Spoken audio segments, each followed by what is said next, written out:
nandito tayo ngayon sa Diplomat Hotel. Diba?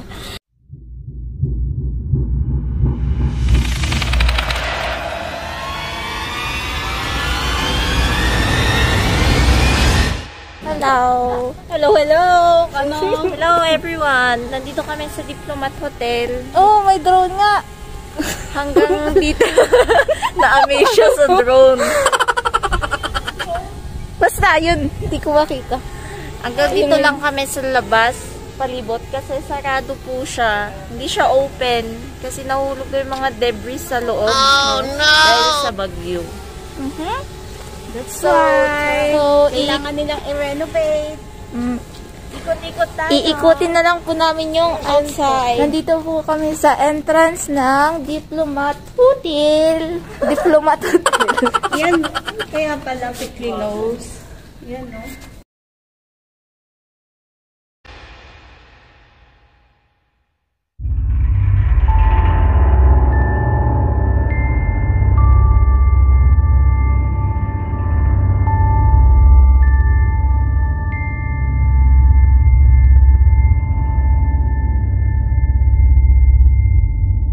Hindi makakapasok sa fountain. Matapag tayo sa boses niya. So sad. So sad. Mas exciting po sana kung papasukin namin yung loob. Pero wala eh. Bawal. So, hanggang labas lang po kami. Yan lang. So guys, today ibigay lang po about sa Diplomat Hotel. So, ayun po, tinawag na one of the most haunted places, not just here in Baguio City, but the entire Philippines, itong Diplomat Hotel. Dahil sa hindi kami pwedeng makapag-tour sa loob ng Diplomat, magdi-discuss na lang ako about sa lugar na to. Kung bakit ba naging haunted tong place na to, and kung ano bang nangyari nung unang panahon. So, let me share something, and this is all according to my research. So, year 1913, ipinatayo itong gusaling ito at ginawa nilang Dominican Hill and Retreat House, serve as a vacation house ng mga Dominicans. Year 1915, ginawa nila itong school at pinangalan ng Colegio del Santissimo Rosario. Correct me if I'm wrong kung mali yung pagkakabanggit ko sa pangalan ng school na to. But, it didn't last long. So, kaya taong 1918, they converted back to Dominican Hill and Retreat House dahil sa kakulangan ng mga estudyante.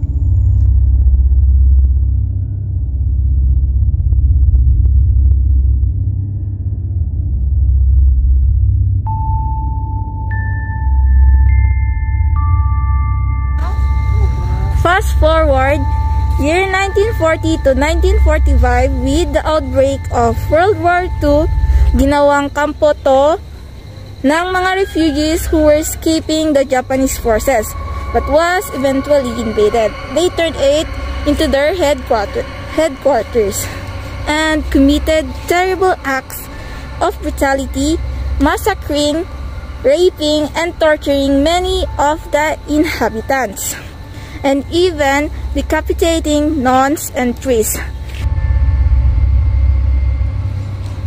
Year 1972 to 1986, the building transformed into hotel. At yun na yung time na mas nakilala ito as Diplomat Hotel. Si Antonio Agapito Agpawa was the one who manages the place. Unfortunately, he suffered a heart attack and died. Since Agpawa's death, the hotel was shut down and left abandoned. At yung mga kalapit na bahay dito ay sinasabing may mga nakita silang pugot ang ulo tuwing gabi. May mga narinig silang nagsumisigaw, umiiyak, banging of doors, and other strange and desperate noises. Scary, right? So, ayun. Year 2004, up until now, the old hotel is now under rehabilitation by the national government. Although itong lugar is still very well known by the name Diplomat Hotel, It's already named as Baguio City Heritage Shield and Nature Park. They cleaned and remodeled it. So we can now experience both beauty and eeriness of this place. Yan lang po. Ayun lang daw. Naintindihan nyo ba? Yun lang po.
Sana po may makuhang mumu.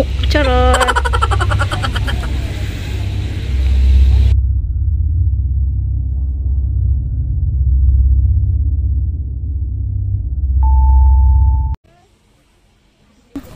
Pahinga muna tayo.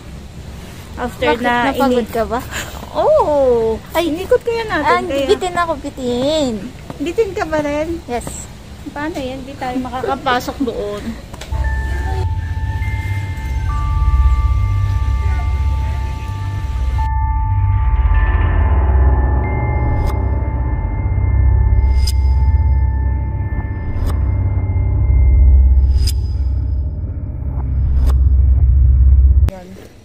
Hindi na po namin makikita yung loob ng Diplomat Hotel.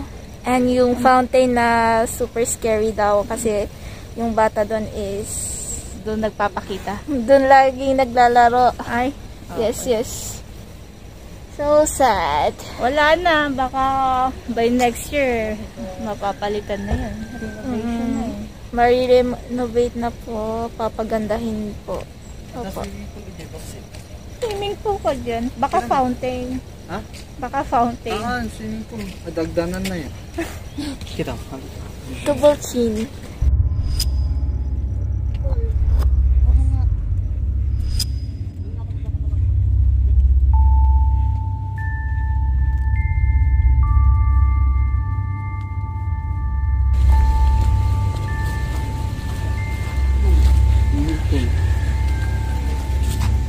Ano kaya to?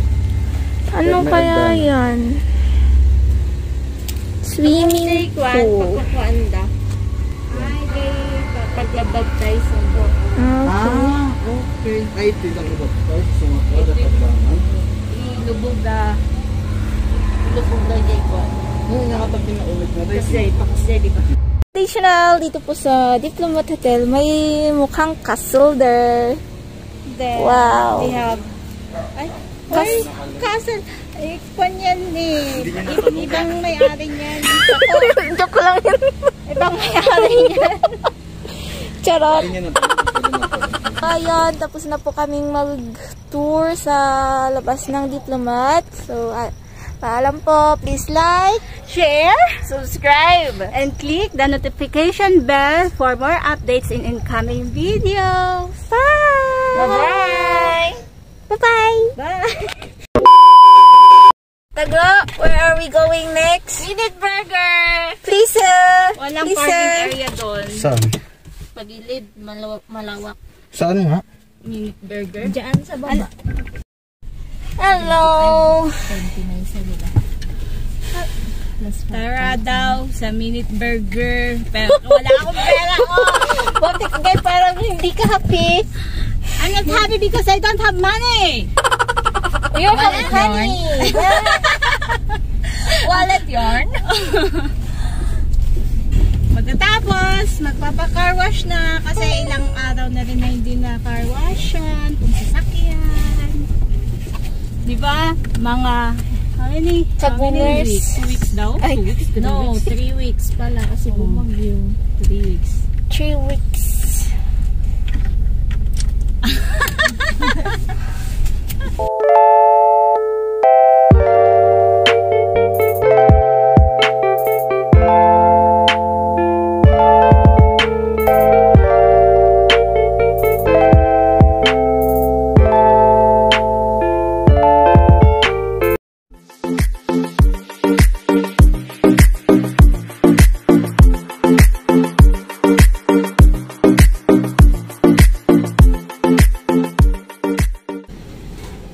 Hey, okay na?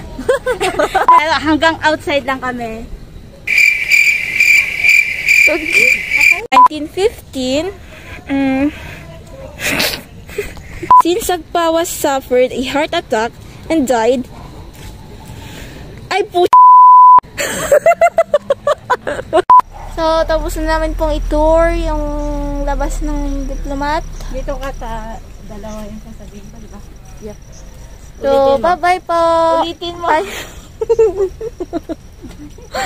Wali ba? Na po namin mag-tour sa labas ng Diplomat. So, please like, Share, subscribe. Ay, share. Click the notification. Paano yung 8-8? Ganyan. go. Paano ba? Hindi ko alam.